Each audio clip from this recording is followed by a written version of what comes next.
Paz do Senhor, boa noite, digníssimo Luciano Portioli, da cidade de Amparo, aos irmãos aí do Facebook, abrindo a live aqui para um bate-papo legal sobre batismo no Espírito Santo, né? Um tema que sempre traz muitas dúvidas, né? Por incrível que pareça, as dúvidas sobre esse tema são enormes, enormes, devido também às correntes, né, de pensamento sobre o tema na área da paracletologia ou pneumatologia, como queira, tá? Luciano Portioli deu seu boa noite aí e vamos lá.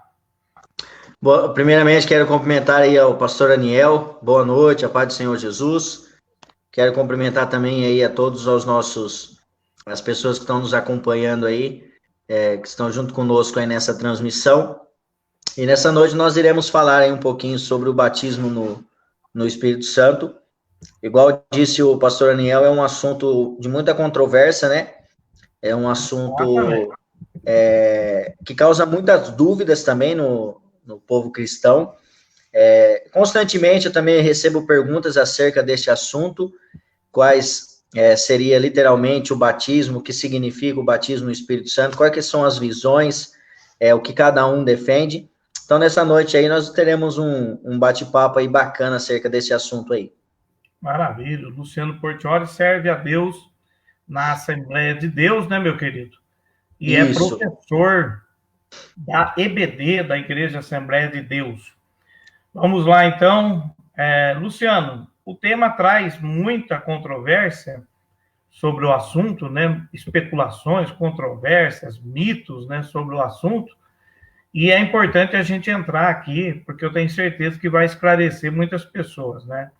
Primeiro, a questão do batismo com o Espírito Santo para o reformado, da teologia reformada, embora a teologia reformada todo mundo, né? Mas para o pensamento do pentecostal, credo da Assembleia de Deus, basicamente das igrejas pentecostais, cremos no batismo com o Espírito Santo com evidências de falar em línguas, ok? Certo. Evidências de falar em línguas. E no meio reformado, o pensamento é diferente. E vamos falar também dos continuistas, né? Pode falar um pouquinho aí, Luciano. Então, pastor Niel, estudando um pouco acerca desse assunto, e nós chegamos a uma conclusão que a visão, igual o senhor disse aí dos reformados, né? A visão aí dos mais tradicionais, dos presbiterianos, vamos assim dizer, até mesmo da igreja batista, né? Muitos deles, ô pastor, já li livros, alguns comentários acerca disso, que muitos deles, eles têm uma visão diferente acerca do batismo no Espírito Santo. Os pentecostais, eles acreditam que o batismo do Espírito Santo é evidenciado com o dom de língua, né? E muitos pentecostais têm o batismo com o Espírito Santo como um poder, né? Como um revestimento que o crente tem exteriormente. E já os tradicionais, os reformados, eles têm uma visão diferente. Eles acreditam que a ação do Espírito Santo na vida de um crente é operante até a regeneração, né? Muitos deles, pelo menos, eu acredito que não são todos que acreditam nessa visão, mas grande parte aí dos livros que eu li acerca desse assunto, bastante reformados, diz que a ação do Espírito Santo é operante na vida de um crente até a regeneração, até o novo nascimento. E muitos desses reformados, quando eles acreditam da ação do Espírito Santo, batismo no Espírito Santo, eles acreditam como uma mudança de vida, né? Eles acreditam que a pessoa que recebe o batismo no Espírito Santo, a maior evidência dessa pessoa que recebeu o batismo no Espírito Santo é a mudança exterior dela, é a sua conduta, é a mudança do seu caráter. Ela nasce de novo, ela recebe esse revestimento, mas no sentido de mudança de comportamento, né? Vamos assim dizer, uma pessoa que mentia, automaticamente ela não mente mais, porque recebeu essa ação do Espírito Santo. Uma pessoa que roubava, automaticamente ela não vai roubar mais, e assim sucessivamente. Então, é basicamente isso. É claro que é só aí um pano de fundo acerca das visões aí, né? Exatamente. O reformado vai para a linha de que, usando até o texto de Paulo em Romanos, né, e todos fomos mergulhados em um mesmo espírito, não há nessa corrente teológica distinção, né, porque o pentecostal, ele trabalha da linha do Espírito Santo na conversão, operando no crente, né, na conversão, e a distinção do batismo no Espírito Santo, a capacitação de poder para a pregação do evangelho, né? Ou seja, chamado por John Wesley de a segunda bênção, né? Sim. Já para muitos reformados, essa segunda bênção, eles não separam isso, né? Eles colocam tudo já no pacote da conversão, na é verdade.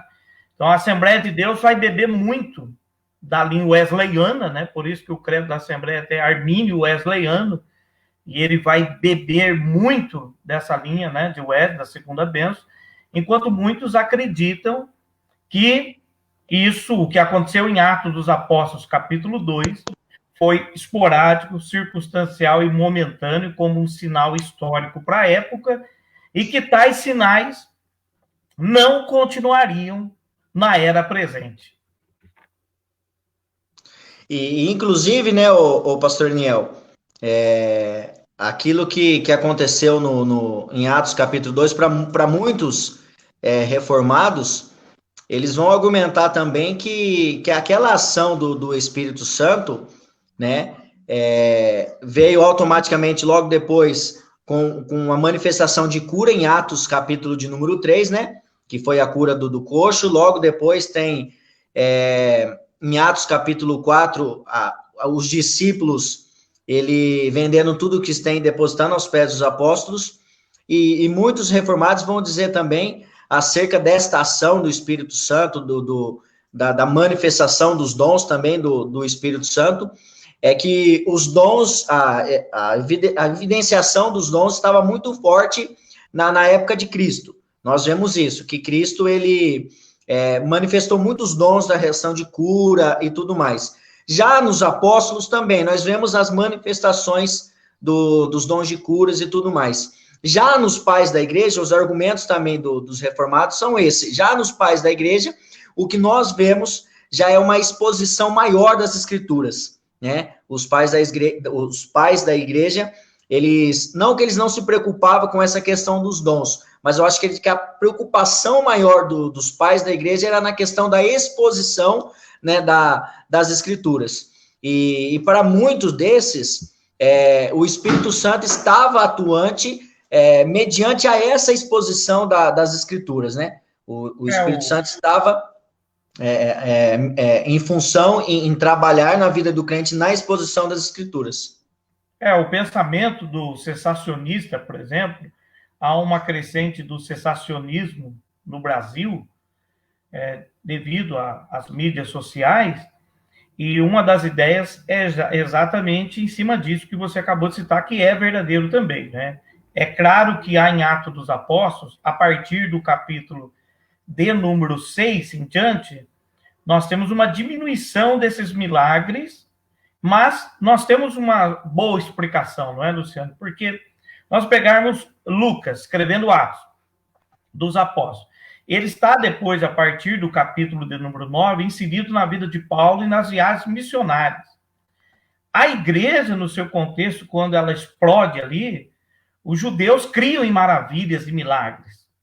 Aqueles sinais foram importantes, porque havia muitos judeus se convertendo ali à igreja, e esses sinais acabaram impactando muitos judeus ali. Inclusive a cura do coxo em Atos capítulo 3, né? Veio o capítulo 2, aquele evento maravilhoso, no capítulo 3, a cura do coxo. Depois temos uma diminuição no livro de Atos, mas a gente vê Lucas concentrado nas viagens missionárias de Paulo. E nas viagens missionárias de Paulo tem milagres. Tem operação de maravilhas, até em Éfeso, no capítulo 19, quando ele chega lá, que tem os discípulos de João, e eles acabam crendo em Cristo, e Paulo impõe as mãos sobre eles, e eles imediatamente começam a falar em línguas, né? É claro que alguns vão defender que esses discípulos de João são aqueles que deveriam estar na promessa de Atos Apóstolos, capítulo 2, mas é outra discussão. E dos pais da igreja, nós estamos falando de um outro contexto, né? De uma igreja perseguida já ali, passou o período ali da perseguição, estamos chegando ali num período quase da igreja perto de Constantino, né? Da igreja como organização já mais fundamentada, mas o fato de não ter tantas evidências, por exemplo, eles criticam não haver tantas evidências de línguas nos escritos dos pais da igreja, que nenhum pai da igreja teria mencionado ter a experiência de Atos dos Apóstolos, capítulo 2, é uma discussão de muitos reformados, mas fica evidente, através dos escritos deles, a manifestação do Espírito Santo em cura, em sinais, e muitos deles afirmando que sentiram o poder de Deus, a glória de Deus da igreja primitiva, né? E, pastor, seguindo esse pensamento aí também da questão da manifestação dos dons, muitos vão argumentar também que a manifestação dos dons, principalmente ali na época de Cristo, né? Esses dons, esses milagres, essa manifestação dos dons, iria servir também para que o povo de Israel, né, viesse a crer também no Messias. Porque nós vemos que o povo de Israel é um povo que precisava ver a manifestação desses dons, que precisava ver a manifestação desses milagres, né, dessa operação desses dons, para que o povo de Israel viesse, então, a aceitar e acreditar em Cristo como o Messias. E o argumento de muitos vão ser esse, que os dons estavam fortes na época de Cristo, só que vai diminuindo conforme o passar dos tempos, né? E, inclusive, o pastor Daniel, se eu não me engano, em Efésios, capítulo, eu acho que de número 6 ou número 4, se eu não me engano, quando o próprio Cristo fala que aquele que subiu aos céus deu os dons aos homens, um para apóstolos, outro para profetas, evangelistas, pastores e mestres, né? Nós vemos ali os dons, e muitos reformados também vão argumentar que aquilo foram como se fosse eras na história da igreja, né? Sim. Algo assim que os reformados também vão argumentar dentro da manifestação dos dons e do batismo no Espírito Santo. O cessacionismo vai trabalhar na ideia de que após as escrituras, né, o cânon, praticamente por Agostinho, né, propondo ali o primeiro fechamento do que a gente vê do cânon, após as escrituras estarem ali todas prontas, né, era indispensável tamanha manifestação de milagre como teve na igreja primitiva. Isso foi diminuindo por causa disso, porque agora teria a escritura e não teria mais por que ter sinais, o povo teria que crer nas escrituras, né? Mas não é uma base muito fraca do cessacionismo apenas alegar a diminuição desses dons. Por quê? Fica evidente que a diminuição, primeiro, vem pelo fator histórico. Lucas está registrando as viagens de Paulo, e lá ele registra milagres.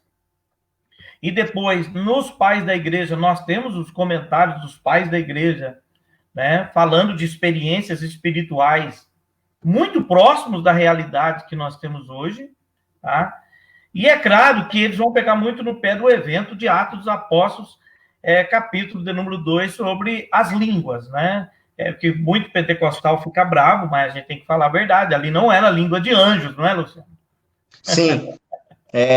Até o termo ali que aparece ali também, né, para mencionar sobre a língua que foi falada, se não me engano, é o termo dialeto, né? O termo dialeto e dialeto. Isso. E muitos vão dizer também que em Atos capítulo 2 é a Torre de Babel invertida, né?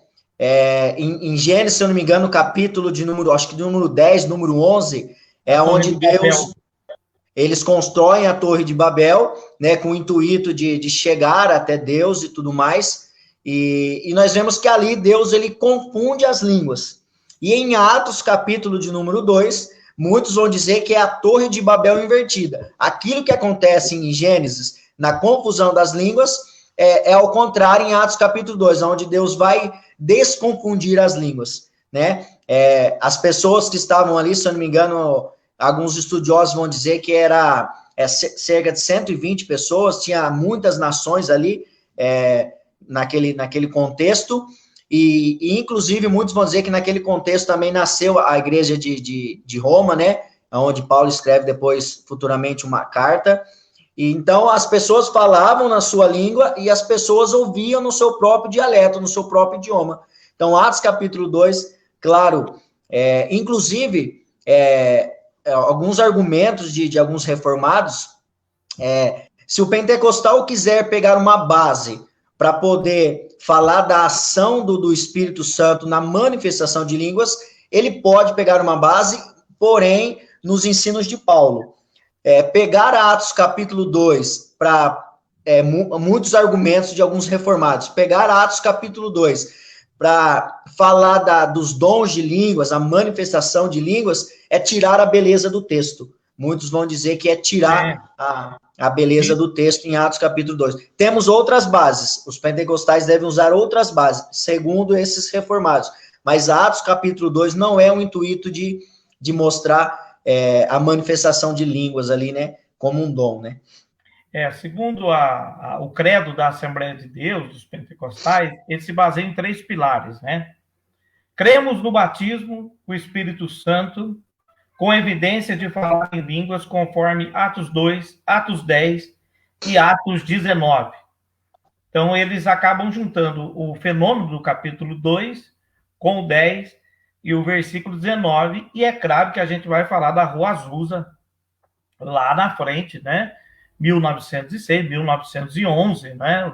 Os eventos de William Seymour, Charles Parham, que foram investigados, né, pela Europa, e dali tivemos o nascimento de muitas igrejas pentecostais, e é claro que também nós temos um terceiro pensamento dos continuistas, das quais Hernando Dias Lopes é um defensor, e outros, né? Por exemplo, a Universal é continuista.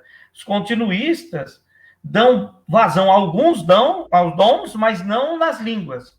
As línguas não são um dom essencial para os continuistas. Já para o movimento pentecostal, no seu credo, né, pelo menos era assim até um tempo, que está mudando tudo, né? Hoje você não sabe, né, Luciano, quem é apostólico, quem é pentecostal, sim, quem é neopentecostal, se misturou tudo. Essa separação era gritante no passado, hoje já não é mais tão gritante assim, né? Então, nós temos 3 pensamentos sobre esse assunto, né? O reformado, que acredita que aquele dom que você citou muito bem, em Atos capítulo 2, ele foi específico, circunstancial, para um evento histórico marcante ali da época, marcando uma nova etapa da igreja, né? E também há uma diferença dessas línguas de Atos 2 com as línguas de Paulo, citada por Paulo lá em 1 Coríntios capítulo 12, né, na lista dos dons.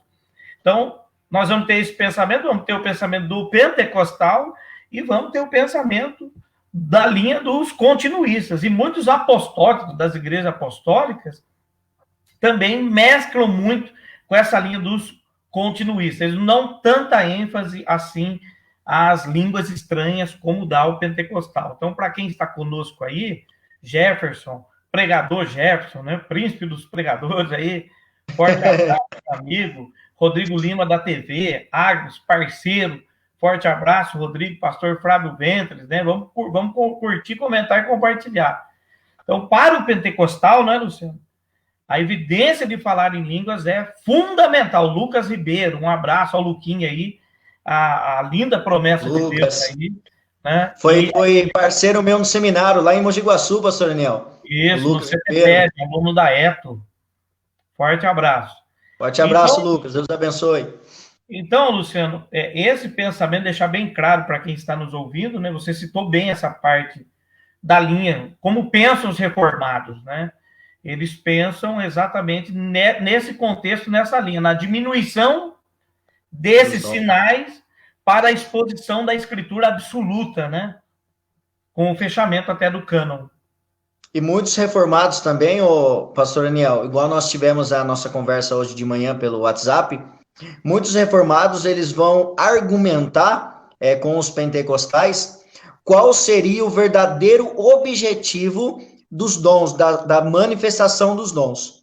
Nós vemos isso que muitos pentecostais, claro que não é todos, não estou generalizando, mas para a grande maioria também, né? Nós vemos isso abertamente, que para o pentecostal, o batismo com o Espírito Santo, ele vem automaticamente com aquele poder que o crente recebe. E para esses muitos pentecostais, esse poder está apenas restrito dentro de um templo, dentro de uma quatro paredes. É onde ele pula, onde ele grita, onde ele rodopia. Então, para muitos, esse batismo com o Espírito Santo é exatamente isso, essa manifestação que ele tem dentro de um culto. E os reformados, eles vão argumentar qual é o verdadeiro propósito, porque nós entendemos, segundo os reformados, o batismo com o Espírito Santo tem grande influência social, né? Automaticamente, o crente que recebe um batismo com o Espírito Santo, automaticamente ele vai ter uma grande influência na sociedade.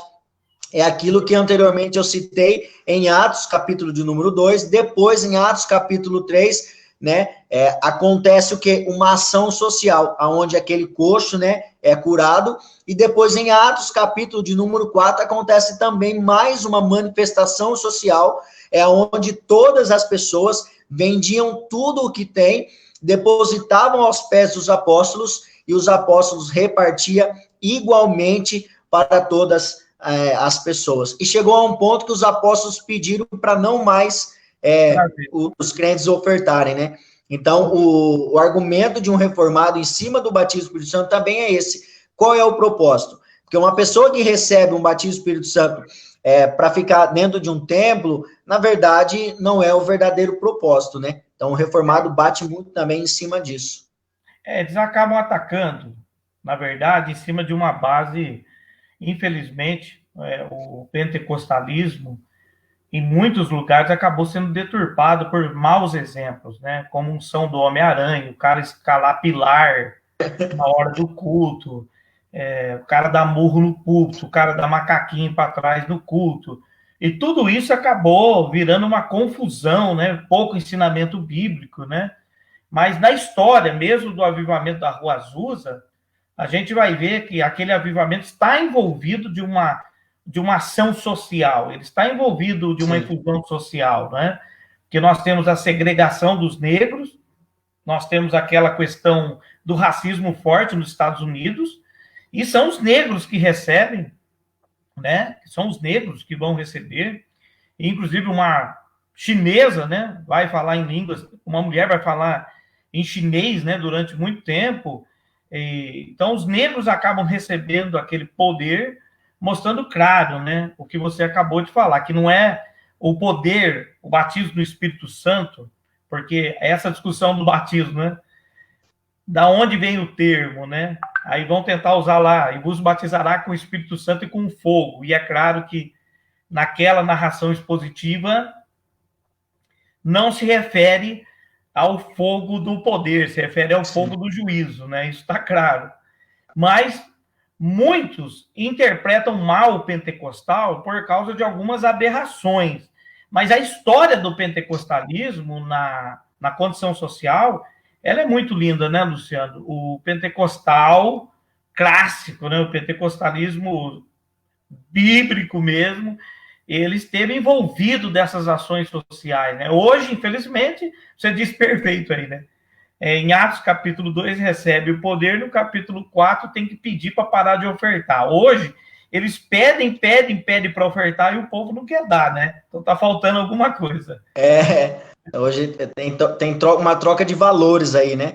Exato. Inclusive, para muitos reformados, aquilo que aconteceu na Rua Azusa, muitos vão dizer que foi o último vômito de Satanás na Terra, né, pastor Niel? Exato. Muitos reformados.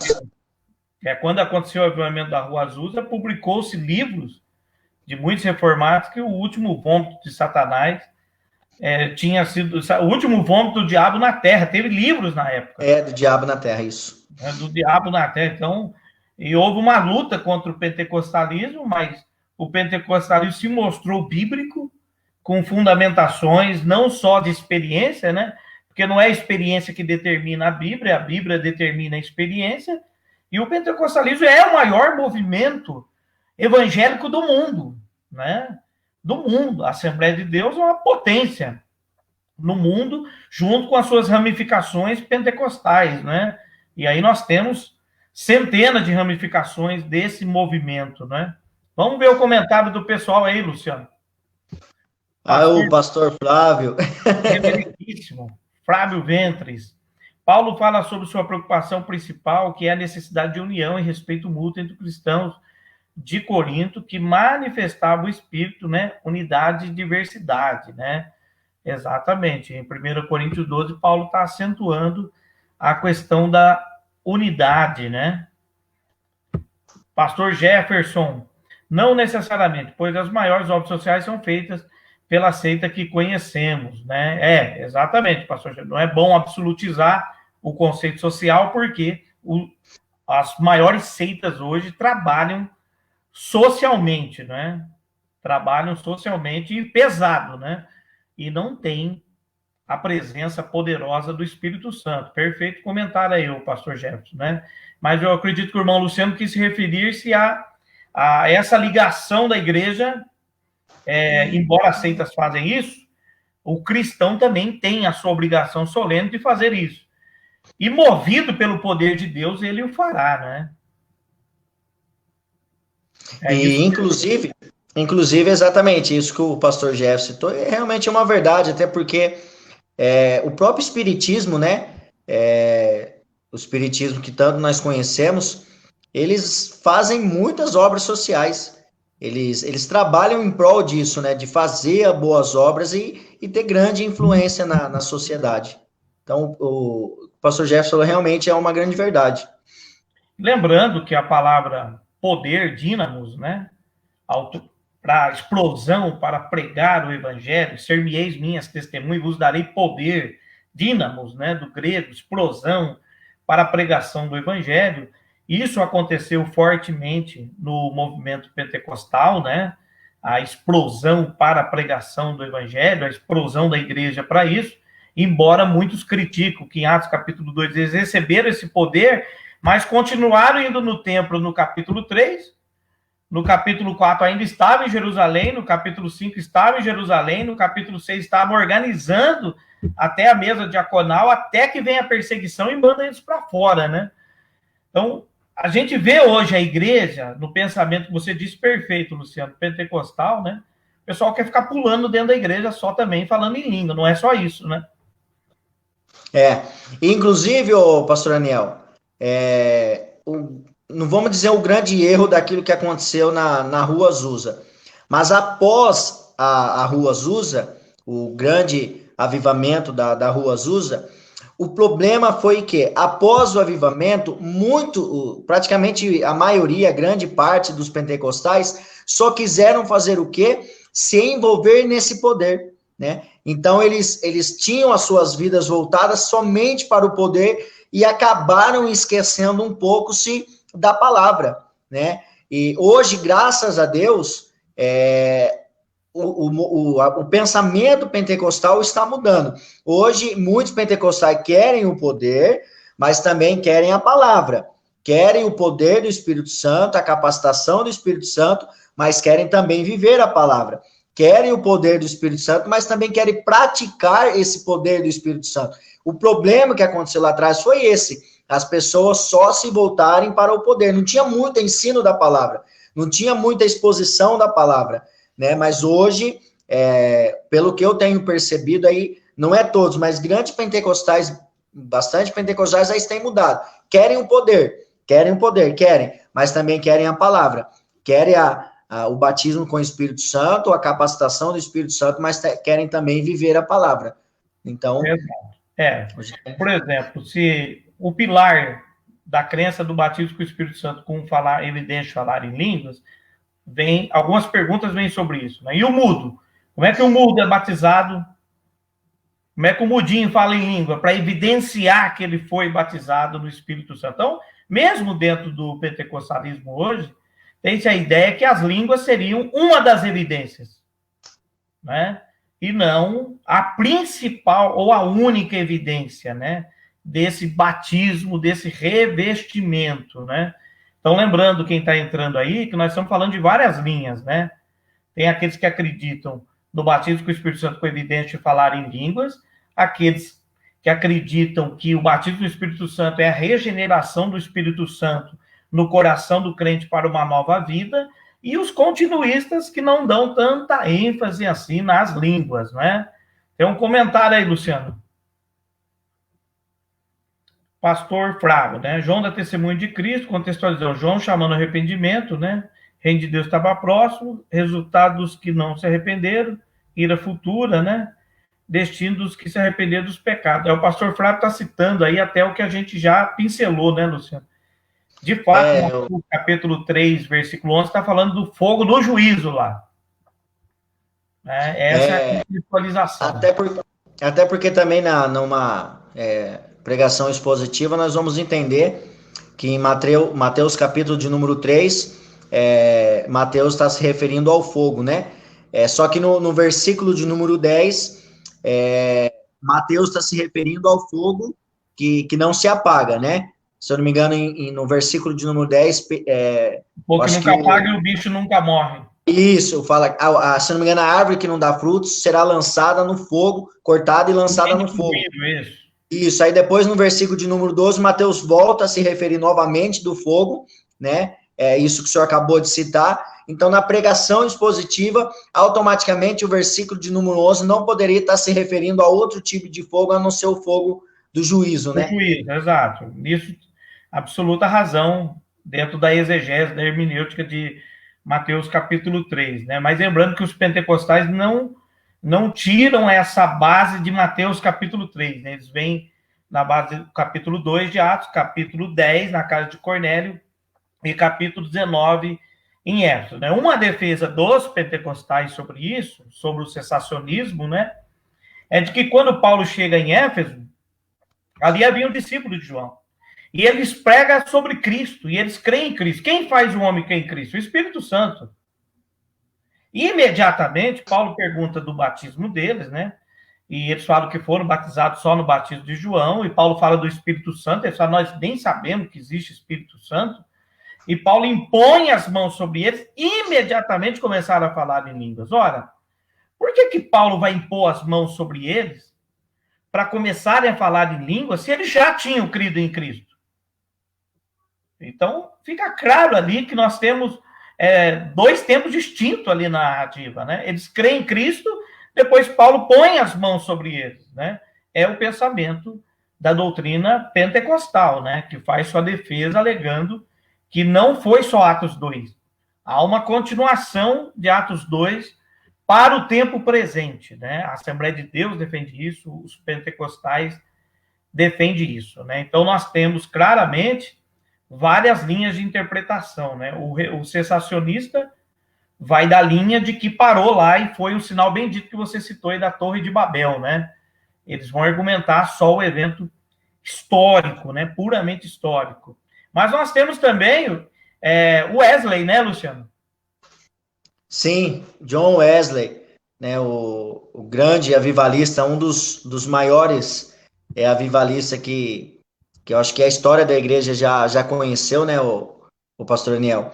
E eu acho que John Wesley, ele faz um equilíbrio bem dentro dessas duas doutrinas, né? Exatamente. O John Wesley, ele consegue fazer um equilíbrio. O John Wesley, ele consegue dar um equilibrado nessas duas doutrinas, né? Tanto na doutrina reformada, tanto na doutrina pentecostal. Ele consegue dar essa equilibrada, né? Ele não acaba nem sendo calvinista, né? Não vai... Ele acaba divergindo até do seu companheiro, né?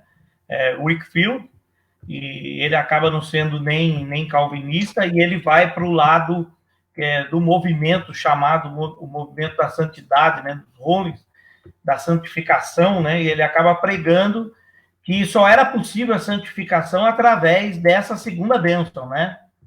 É a doutrina dele que ele vai pregar durante muito tempo, né? Sim, é a doutrina do movimento Holy, né? Movimento da santidade. Inclusive, também, a partir desse movimento, nós vamos entender também que a santificação também nós vamos entender que é em 3 níveis também, né? A santificação posicional, quando o crente aceita Cristo, ele passa a ser uma pessoa santificada. Depois também temos a santificação progressiva, que era esse, se eu não me engano, o movimento de John Wesley, que o John Wesley trabalhou muito, né, nessa santificação progressiva, era constantemente o crente se santificar, porque a Bíblia dá um show dessa doutrina de santificação, que sem a santificação ninguém verá o Senhor, e muitos textos bíblicos nós podemos usar para embasar essa doutrina, e também a santificação futura, né? É onde aquilo que Paulo, que o nosso corpo corruptível será transformado por um corpo incorruptível, né? Aquilo que é mortal será revestido pela imortalidade. Então, John Wesley, ele trabalha muito nessa questão da santificação, e inclusive, as pessoas, os estudiosos vão dizer que John Wesley, ele até tinha uma rotina diária. John Wesley, ele levantava todo dia pela manhã, fazia as suas caminhadas, exercitava fisicamente, depois ele passava mais de 8 horas debruçado em livros, estudando, se santificando, buscando a presença de Deus. Então, essa era a vida de John Wesley. E fora também as pregações que John Wesley fazia montado, né, em cima do seu cavalo. Então, John Wesley, ele dá um show nessa questão aí da doutrina da santificação. Não, legal. E na história também, ele é o que ajudava muito os pobres, né? A obra social estava muito ligada à sua pregação do evangelho. Ele basicamente era um pregador de rua, né? Subia no cavalo e ia pregar. E a gente consegue ver tanto dele quanto Spurgeon e outros pregadores, porque a gente vê o seguinte: a teologia, quando ela foi jogada para dentro dos prédios, e os camaradas começou a ficar só dentro dos prédios, meio que enjaulados, né? Na sistematização teológica, nos conflitos da Teodiceia e tudo mais. É possível a gente ver através disso, Luciano?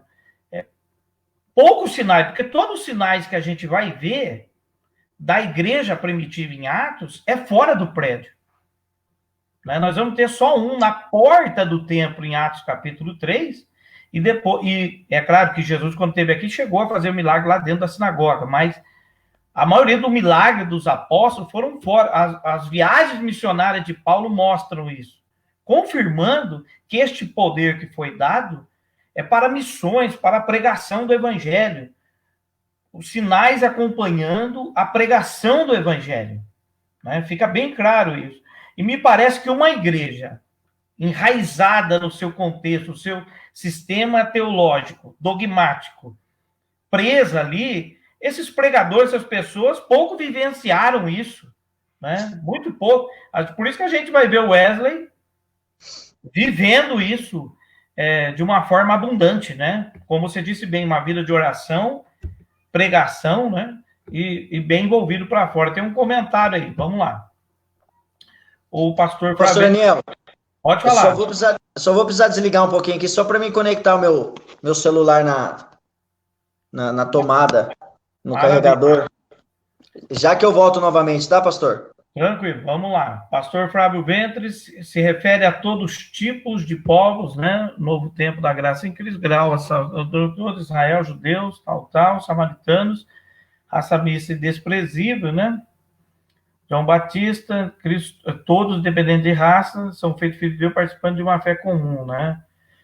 O cumprimento de Atos capítulo 2, jogado, né, de Joel, capítulo 2, 28 e 29, e jogado dentro de Atos capítulo 2, tem exatamente isso aí. Mas lembrando bem que quando Pedro cita esse cumprimento, Pedro diz claramente que não seriam só para aqueles dias, mas há também tantos quantos o nosso Deus chamar, né? Então não há uma evidência bíblica de que os dons ficariam apenas na igreja primitiva, né? Nós não temos uma evidência bíblica de que os dons ficariam apenas na igreja primitiva. Tudo parte de pressupostos de interpretação, né? Então, Luciano, estava lendo o comentário aqui agora do pastor Flávio Ventos, né, que ele falando até do cumprimento de Joel, capítulo 2, lá em Atos. E quando cumpre em Atos, Pedro diz que existe esse cumprimento em Atos, e é claro, mostrando a graça à igreja, e que Pedro também declara que não seria só para aquele dia, mas para quantos o nosso Deus chamasse. A verdade é que se parte de dois pressupostos, né? O cessacionismo parte do pressuposto da diminuição de milagres, do cânon sendo fechado logo nos primeiros séculos ali, e que agora só a Bíblia é suficiente. Primeiro pressuposto, porque não temos nada normativo proibindo em nenhuma parte ou falando que cessariam completamente o que aconteceu em Atos dos Apóstolos. Há o pressuposto de interpretação, né? Agora, há o outro pressuposto também dado pelos pentecostais, né? De que Lucas não registra tamanhos milagres na igreja de Jerusalém, porque ele começa a partir do capítulo 9 a concentrar-se em Paulo, mas os milagres acontecem na vida de Paulo. Os pais da igreja, a igreja é perseguida fortemente, é só ler a história das catatumbas de Roma. Quem registrou esses cultos das catatumbas de Roma foram poucos registros. Então, nós não temos o que tinha no culto em Corinto, nós não temos nas catatumbas em Roma. Então, falta registro, né? Nós temos o período da igreja até o Império de Constantino, até o ano 300, e outros conflitos também teológicos da igreja, como o arianismo, o pelagianismo, depois vem Marcião, e vem um monte de conflitos na igreja que tem que se acertar teologicamente. Mas fica evidente, na história toda da igreja, que os mesmos sinais que aconteceram lá, continuam acontecendo. Né? É claro, há muita servergonhice, eu vou usar até esse termo aqui, né? Há muito charlatanismo, há muito curandeirismo, há muita banalização, mas isso tem que ser tirado à parte. O poder de Deus continua. Amém, Luciano? Sim, pastor Nel. Inclusive, quando o senhor comentou acerca do poder de Deus, é interessante que, se eu não me engano, em Efésios, capítulo de número 1, e depois em Efésios, capítulo de número 2, Paulo vai discorrer um pouquinho acerca desse poder de Deus. E quando em Efésios, Paulo ele vai mencionar o termo poder, ele vai usar 4 palavras distintas, palavras gregas distintas, para exatamente trazer essa ideia de poder. E na pregação expositiva, nós vamos entender que esse poder que Paulo está mencionando é o mesmo poder que ressuscitou Cristo dentre os mortos, né? Esse mesmo poder que glorificou a Cristo, que fez Cristo se assentasse à destra de Deus Pai. E é o mesmo poder, esse poder que Paulo fala em Efésios, capítulo de número 1, depois também em Efésios, capítulo de número 2, é esse mesmo poder que está à disposição da igreja hoje, né? Então, é o mesmo poder que ressuscitou Cristo dentre os mortos, é o mesmo poder que glorificou a Cristo, colocando-o à destra do Pai, e é esse mesmo poder que está à disposição da igreja. Até porque, pastor Niel, o poder de Deus, ele sempre acompanha o povo de Deus, né?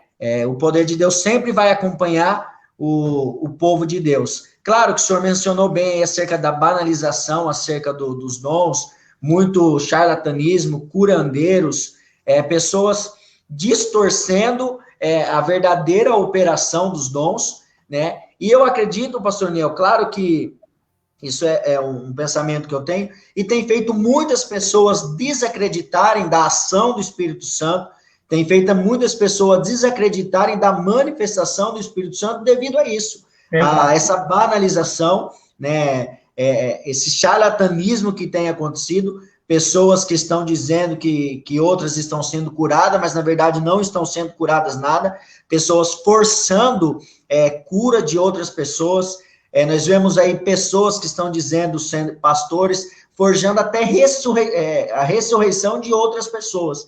Tudo para ganhar status, ganhar visualizações e tudo mais. Então, eu acredito que isso é um dos principais motivos que tem feito as pessoas desacreditarem hoje na manifestação do Espírito Santo. Nós sabemos que a manifestação do Espírito Santo é real, o Espírito Santo trabalha hoje, né? O Espírito Santo capacita o crente exatamente para isso, para ter esse poder, influenciar socialmente, mas infelizmente também nós vemos essa banalização, essa deturpação que nós encontramos dentro desse movimento. Né? E bem lembrado, Luciano, e há de se dizer, né, que o pentecostalismo analfabeto bíblico é o pentecostalismo moderno, recente. Sim. Porque o pentecostalismo sempre foi acompanhado na sua história de grandes homens de Deus, pregadores, poentes da doutrina da palavra, grandes exegetas, né? Ele foi acompanhado, mas depois, por um período, principalmente aqui no Brasil, um distanciamento profundo do estudo das Sagradas Escrituras, né? Achando, por exemplo, o crente quer ir para o culto para falar em língua, ouvir uma profecia ou qualquer coisa, mas menos a exposição da palavra, né? A gente cansou de ver isso. Por exemplo, eu tenho que fazer essa denúncia aqui, né? Vou fazer. Muitos obreiros da Assembleia de Deus, do movimento pentecostal, só estudam teologia para passar na convenção. Porque se não fizer o curso de teologia, não pode ser consagrado. Não estudam por prazer. Não estudam por amor à palavra. Muitos. Centenas deles. E nós temos muitos analfabetos funcionais bíblicos em cima dos púlpitos, obreiros despreparados, completamente despreparados, eles mesmos se ungiram, e estão por aí fazendo essas aberrações que trouxe um pouco de descrédito ao movimento pentecostal, mas diga-se de passagem, a Igreja Assembleia de Deus na sua história, né? Seríssimo, né? Uma igreja seríssima, compenetrada com o evangelho, com a ação social na sua história. Então, o movimento pentecostal não é uma balela inventada, né? Porque a gente tem que separar isso. Nós estamos vendo um número crescente de meninos à teologia reformada, e eu vi um comentário esse dia que me chamou a atenção. Um monte de gente agora estudando teologia reformada, as línguas que um dia eu falei eram do diabo. Eu falei na carne, né? Eu não creio mais naquilo que eu senti. Agora é isso aqui. Não, gente, vamos com calma. Vamos com calma, né? Então, o equilíbrio é importante no meio disso tudo, não é, Luciano? Sim. O que o povo precisa também entender, ô pastor Daniel, que automaticamente esse poder, automaticamente essa manifestação, ela não pode se separar da palavra, né? Esse poder, ela vem juntamente com a palavra, né? É a palavra que traz esse poder hoje na vida de um crente. É aquilo que Pedro fala, crescei-vos na graça e no conhecimento, né? Conhecimento é o estudo da palavra, conhecimento é você conhecer as escrituras. Graça é o que traz o poder, graça é aquilo que o homem não pode fazer. Então, as pessoas têm que entender isso. Tem que ter graça? Tem que ter graça. Tem que ter poder? Tem que ter poder, mas não pode esquecer da palavra. Porque muitos hoje, principalmente hoje nas redes sociais, as pessoas expõem muito as suas vidas. Nós vemos bastante vídeos de pessoas que têm colocado as suas experiências, pessoas que têm colocado esse poder acima da palavra. Né? Isso é o perigo. O crente tem que entender. Tem que ter poder? Tem que ter poder, mas tem que ter palavra. Até porque, ô pastor Daniel, nós vemos isso também muito na história da igreja. Nós vemos isso também no meio dos pais da igreja, nós vemos isso nos reformadores, pós-reformadores, que tudo que eles fizeram, tudo que aconteceu, toda a ação do Espírito Santo, todas as curas que aconteceram, as conversões que aconteceram ao decorrente da história da igreja, todas elas vieram por consequência da exposição da palavra. Sim, né? Um clássico disso que nós vemos é o próprio Jonathan Edwards, né? Que pregou, se eu não me engano, em 1721, eu não lembro exatamente a data, que Jonathan Edwards pregou o seu tão conhecido sermão, Pecadores nas mãos de um Deus irado. Aquele sermão foi tão forte que acredito que bastante pessoas conhecem a história, que as pessoas tinham a sensação de que o chão da igreja ia engoli-las, né?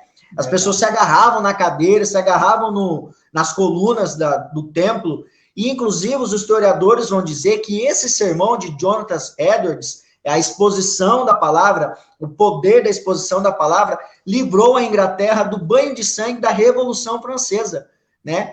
E isso que as pessoas têm que entender. Tem que ter poder? Tem que ter poder. O crente precisa do poder, mas o crente também precisa da palavra. Que eu acredito assim, pastor Aniel, aquilo que o crente tem, está tudo na palavra, né? As escrituras é o ponto de partida e o ponto de chegada do crente, né? Então, tudo que o crente possui, eu acredito que está nas escrituras. Então, inclusive o poder de Deus. Inclusive o poder de Deus está nas escrituras. Como disse Martim Lutero, né? Ainda que chova milagres em um lugar lá todo dia, se não estiver na escritura, tem que ser rechaçado aquilo lá, tem que ser banido, né? Mas você disse uma grande verdade. O avivamento do rei Josias. Ele acha o livro da lei e depois promove a maior Páscoa da história de Israel. Toda vez que a palavra vem, e Jesus, por exemplo, quando diz aos seus discípulos, vocês estão limpos pela palavra que eu vos tenho falado. Atos capítulo 2. Todo avivamento, o avivamento, a palavra precede o avivamento. Ela vem primeiro. Depois vem o grande avivamento. Desse avivamento vem almas. Vem conversões de pessoas. Né? Então é isso que o pessoal não está entendendo. Né? O pessoal está achando que batismo no Espírito Santo, ou esse, como queiram chamar de segunda bênção, é só pular e gritar na igreja. Agora estão artificialmente até reproduzindo isso, né? Jogo de luzes, pinta a igreja de preto, todo mundo apaga, começa uma gritaria, uma histeria, mas ninguém muda de vida. Exatamente. Ninguém muda de vida, é a mesma coisa sempre. Isso não é o batismo do Espírito Santo, não é o poder de Deus na história.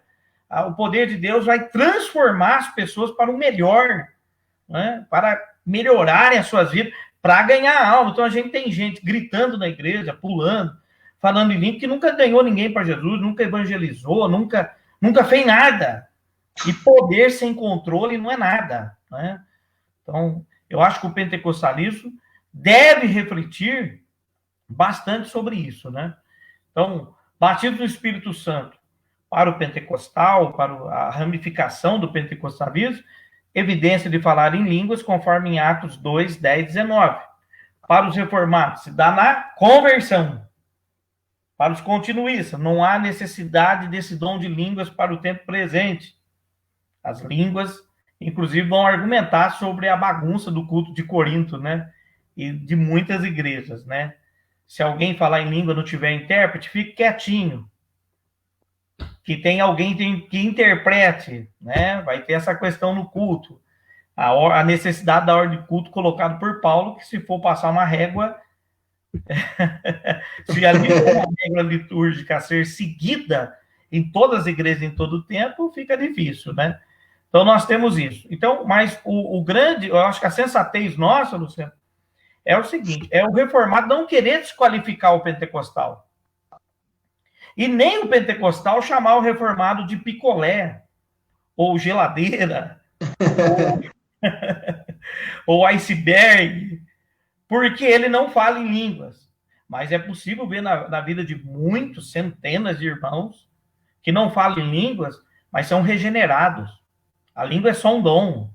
São pessoas fiéis, são pessoas honestas, são pessoas de Deus, são pessoas de bem, cheias do Espírito Santo. Então, porque teve uma época, Luciano, você não é dessa época aí, eu sou um pouquinho mais velho, se o camarada não falasse em língua no meio pentecostal, meu amigo, ele era um verme, não serve para nada. Essa era a ideia. Tanto que nas atas de convenção nossa, tinha assim, é batizado no Espírito Santo, aí o cara tinha que preencher lá, sim ou não. Ou seja, como é que se verificava isso, né? O cara escrevia, ou perguntava, fala em língua 3 minutos aí para a gente ouvir. Então, tinha muito. Né? Inclusive... Não tem mais, né? Inclusive também, pastor Nel, em muitas igrejas pentecostais, para o camarada ser levantado a um obreiro, a um diácono, uma coisa, ele precisa, é necessário falar Necessário. em línguas. Na Se Assembleia de não Deus, falar em sim. línguas, não pode ser obreiro, não pode ser um diácono, um presbítero, e muito menos chegar ao pastorado, né?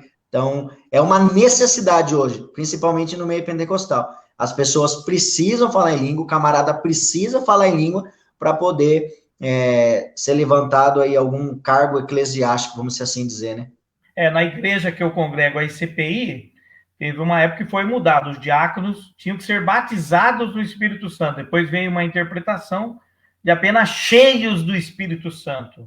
Não necessariamente tendo que falar em línguas para ser diácono, né? E daí começou-se a separar muitos diáconos aí para o ministério sem a necessidade de comprovação de falar em línguas, né? Mas existiu isso mesmo na história, né? Hoje eu nem sei como é que está com relação a presbitério, pastorado, eu estou um pouco fora disso, mas eu sei que na Assembleia de Deus precisa, né? É uma recomendação. Você Sim. crê no batismo com o Espírito Santo com evidência de falar em língua? Cara, eu creio, então vem para o ministério, né? Mas, então o pessoal tem que entender que o presbiteriano, vamos citar o nome, pronto, reformado aí, ele acredita no batismo do Espírito Santo na conversão. Né? Na conversão. Sem necessidade de falar em língua. Né? Usando o texto de Paulo aos Romanos, de todos fomos mergulhados em o mesmo Espírito. Né?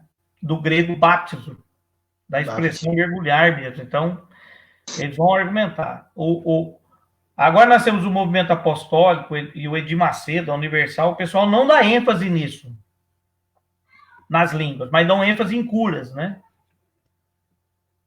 E o Hernán Dias Lopes, que é o pregador reformado mais famoso, dá ênfase ao continuismo, crendo que Deus pode ainda hoje curar, sim, fazer alguma operação, sim, na hora que ele quiser fazê-lo, mas sem esse glamour todo colocado aí. Pelos pentecostais, né? Por muitos pentecostais, infelizmente, né? Essa é a Inclusive, verdade. inclusive muitas pessoas até estão chamando o Hernán Dias Lopes de pentecostal, né? As Exato. pessoas estão confundindo. Mas, na verdade, o Hernán Dias Lopes, ele é continuista. Exato. Ele crê na manifestação dos dons, igual o senhor disse, mas não é da mesma forma que um pentecostal acredita, né? Ele é continuista, sim, mas a crença dele, né, na manifestação dos dons é um pouco diferente, né? E é engraçado, né? Por exemplo, da igreja, quando ele vem na minha cidade aqui, esvazia as igrejas pentecostais para ir ver ele pregar lá. Sim. Né? Inclusive em Mogi Guaçu, teve pastores de igreja que mudaram os dias de cultos porque não ia ninguém, porque estava tudo na presbiteriana ouvindo o Hernán Dias Lopes ministrar. Eu, inclusive, quando eu morava em Mogi Mirim, eu fui umas 3 vezes na presbiteriana ouvir o Hernán Dias Lopes pregar. E por eu estar mais perto aí de Mogi Guaçu na época, fiquei sabendo que pastores mudaram os dias de culto, colocaram para um dia depois, porque as igrejas ficavam literalmente vazias mesmo, não ia ninguém, ia tudo para a presbiteriana. Inclusive, no culto lá em Mogi Guaçu, na presbiteriana, a grande maioria do público presente era tudo de igrejas pentecostais, era da igreja da região. Os presbiterianos eram a minoria. Sim. Então, você vê a discrepância da ideia, né? Ele tem um outro pensamento, mas você vê que falta a palavra, né? Falta o quê? Substância, palavra. Por quê? O que faz o Hernán Dias Lopes? Prega o sermão expositivo, só isso. É isso que ele prega, o sermão expositivo, a Bíblia, só isso. E o povo quer a palavra também. Então, eu acho que o pentecostal tem sua base bíblica, sim. Eu acredito, os dons não pararam em Atos dos Apóstolos. Não há nenhuma normativa bíblica afirmando isso.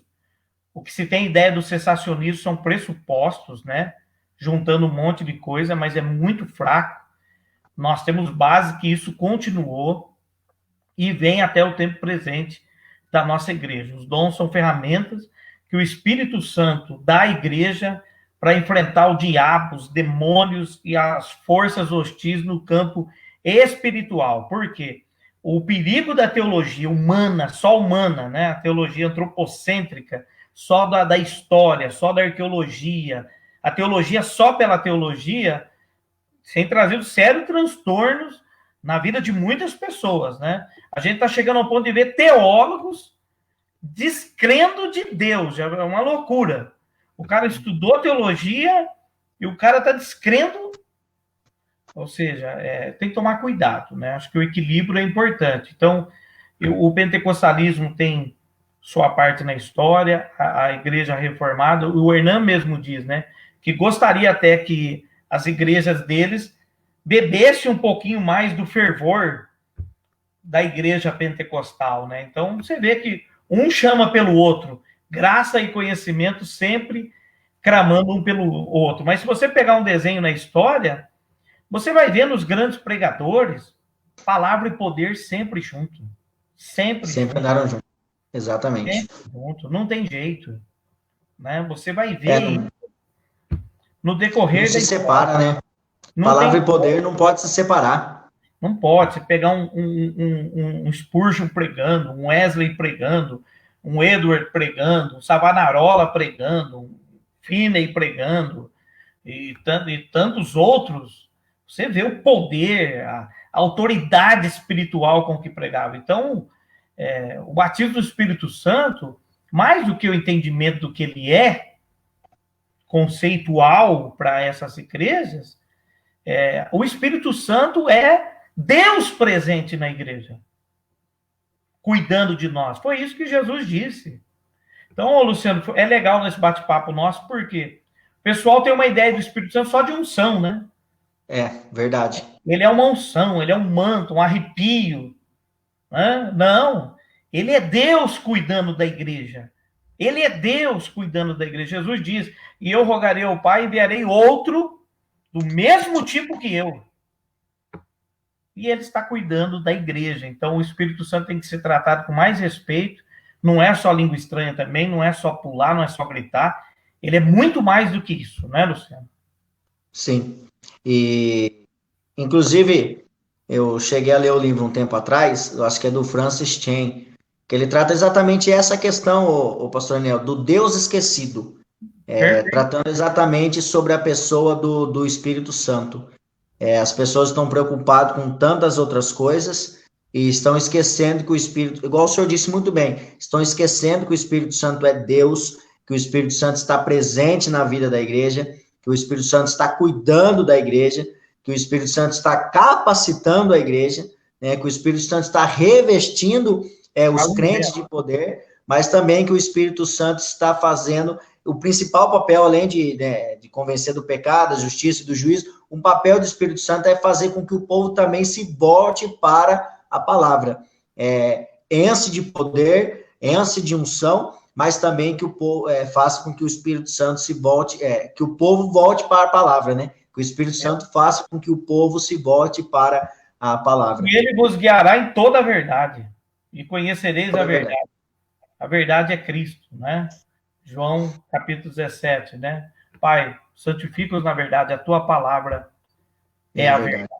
Então, eu acho que foi legal esse bate-papo nosso aqui, para a gente tentar trazer, é claro que em uma hora você não vai trazer todos os conceitos, não tem jeito, mas eu acredito que deu para o pessoal entender bem, não é? Então, professor, eu acredito que deu para o pessoal ter uma compreensão aí acerca do que é realmente o batismo com o Espírito Santo, quais são as visões aí de cada um deles. E esse bate-papo foi interessante porque trouxe um melhor entendimento para as pessoas de qual verdadeiramente é a necessidade hoje dos crentes. Os crentes precisam entender que eles precisam do poder, o crente precisa entender que ele precisa sim do revestimento do Espírito Santo, mas ele também, principalmente, precisa da palavra.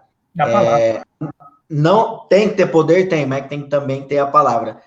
Palavra e poder não pode se separar, tem que andar sempre junto. Então, essas são as minhas considerações aí, que o povo literalmente possa entender que poder tem que ter poder, mas também tem que ter palavra. Tem que ter palavra. O povo busque poder, né, mas que também que o povo tenha a buscar a palavra também, né, pastor? Exato, né? Então, a gente vê essa necessidade, né? Poder e palavra são primordiais. O reino de Deus é espiritual, né? E nós temos que compreender isso, que só se entende as coisas de Deus pelo Espírito de Deus. Então, mais do que o conceito, sentir de fato o Espírito Santo na vida, a presença dele, que vai trazer a regeneração e os dons, conforme aquilo que ele acha que for útil, quando ele quiser operar para que o nome de Cristo seja glorificado. E não para esse charlatanismo gospel que o pessoal anda fazendo aí, né? É para ser glorificado e arrancar dinheiro do povo. Não. O Espírito Santo tem uma missão, que é capacitar-nos de poder para a pregação do Evangelho. Então, não adianta a gente ficar dentro de quatro paredes, pulando, gritando, sai dali, não tem evangelismo, não tem testemunho, não tem nada. Né? Não tem mudança de vida. Não tem mudança de vida. Pessoas pulando dentro do templo, mas acaba o culto, maltrata a esposa em casa, continua mentiroso, continua dando mau testemunho. Então, na verdade, essa não é a ênfase, né, do poder, né, pastor? A ênfase do poder tem um poder no culto, quer pular, quer rodopiar, tudo bem. Mas quando sai, dá bom testemunho, seja pessoas que andam literalmente como um cristão, pessoas que realmente dá um testemunho bom para a sociedade, né? As pessoas estão esquecendo disso. Estão pulando, estão gritando, estão rodopiando, mas quando saem do templo, acaba o poder. Cadê o poder? Né? Não prega para ninguém, não faz nada. Exatamente. Está estagnado. Então, o poder é só dentro de um templo? Não. O poder é dentro do templo, mas principalmente fora dele, né? Fora de quatro paredes. Poder para a sociedade, para a família, poder no trabalho, né? Então, aonde esse crente chegar, esse crente que tem poder, automaticamente ele vai influenciar o ambiente que ele está, né? O ambiente que ele está. Então, isso é o poder. Lembrando que é uma confusão do movimento carismático, quando fala a questão das línguas, né? Se confunde entre o pentecostal e os carismáticos da Igreja Católica, e são duas coisas completamente distintas. É outra confusão do pessoal. Mas lá fala-se em língua também. Mas completamente diferente, né? Você vê pessoas com técnica ensinando a falar em línguas, são coisas bem diferentes, mas o pessoal mistura isso daí, né? Quer misturar o pentecostalismo ao movimento carismático católico, são duas coisas que caminham bem diferentes. A história do pentecostalismo, que nasce na Rua Azusa, vamos dizer assim, né? Embora tenha vestígios bem anteriores disso, né? 1901, mas bem forte o movimento marcado por William Seymour, Charles Parham e os outros que vão lá, Daniel Berg vem investigar, Luiz Francis Con vem investigar, e todo mundo vem investigar, explode as igrejas. E temos um livro chamado Século do Espírito Santo. Eu tenho ele aqui. Você tem ele aí, né? É um livro fantástico, e ele traz essa história do poder do Espírito Santo no século XX, agindo na igreja, conforme agia em Atos dos Apóstolos, né? Então, a gente tem que separar, a gente orienta para que o pessoal separe. Todo lugar tem o que é ruim, né? Tem o reformado ruim, tem o pentecostal ruim, tem o neopentecostal ruim, mas tem pessoas sérias ali buscando e fazendo com veracidade a obra de Deus. Amém, irmãos? Amém. Tranquilo, Luciano? Considerações aí, meu amigo? Então, pastor, minhas considerações finais é que as pessoas, os crentes, possam entender literalmente que eles busquem o poder, que eles são, vamos dizer assim, necessitados desse poder, querem buscar o poder, que busquem mesmo, mas busquem o poder aí para o objetivo correto, um poder para influenciar a sociedade, um poder para transformar também o ambiente que eles se encontrem, um poder para que possa mudar a sua vida, um poder para que possa mudar o seu testemunho também de vida, esse poder para que as pessoas possam viver mais em santidade. Então, as minhas considerações é que as pessoas busquem esse poder para isso, não apenas para pular, não apenas para gritar, rodopiar, dar piruleta, mas que busquem o poder para mudança de vida, que busquem o poder para santificação, que busquem o poder para levar o reino de Deus, que busquem o poder para dar testemunho, né? É aquilo que em Atos diz, recebereis poder e sereis minhas testemunhas, tanto em Jerusalém, Judéia, Samaria, até os confins da terra. Então, que as pessoas, que os crentes de hoje entendam que eles vão receber o poder, eles têm poder, eles vão ser revestidos de poder, mas para transformar vidas, para transformar a sua vida pessoalmente, para dar testemunho de um bom cristão e principalmente dar testemunho também de Cristo. E que as pessoas também possam buscar o poder e também buscar a palavra. E que as pessoas entendam que poder e palavra sempre vão andar juntas. Amém. 2 Pedro 3,18. Crescei na graça e no conhecimento. Deus abençoe. Boa noite, Luciana, a toda a cidade de pastor.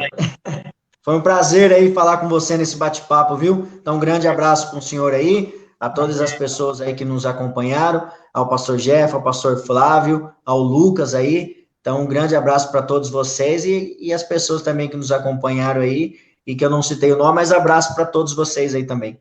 Esse vídeo vai estar no nosso canal do YouTube, logo mais, para quem quiser assistir depois. Forte abraço. Pai do Senhor, Deus abençoe. Tchau, pastor. Deus abençoe.